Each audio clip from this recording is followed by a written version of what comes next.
আসসালামু আলাইকুম। সবাইকে পবিত্র মাহে রমজানে অনেক অনেক শুভেচ্ছা এবং সবার জন্য অনেক দোয়া। আলহামদুলিল্লাহ, আল্লাহ তাআলা সুস্থতার সহিত আমাদের আরো নতুন একটি রমজান উপহার দিয়েছে। তো আমরা এই রমজানটাকে আল্লাহ তাআলার ইবাদত বন্দেগীর মাধ্যমে শেষ যেন করতে পারি, এটার তৌফিক দান করুক। আর গত রমজানে অনেকে আমাদের সাথে ছিল, যাদের সাথে আমরা ঘুরেছি, ইফতার করেছি। তো এই রমজানে তাদের মধ্যে অনেকেই এই দুনিয়া ছেড়ে চলে গেছে। আল্লাহ তাআলা তাদেরকে জান্নাতবাসী করুক।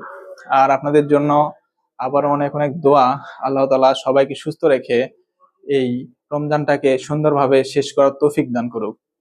আমরা দীর্ঘ একটি বছর পরে এই একটি রমজান মাস পাই, যেটা অনেক ফজিলতের মাস, অনেক এবাদতের মাস।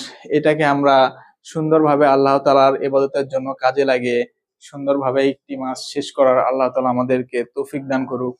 একটা সময় যারা আমাদের সাথে ছিল, এখন নাই। তো আল্লাহ তাআলা তাদেরকে ওপারে অনেক ভালো রাখুক, জান্নাতবাসী করুক। তো আসসালামু আলাইকুম।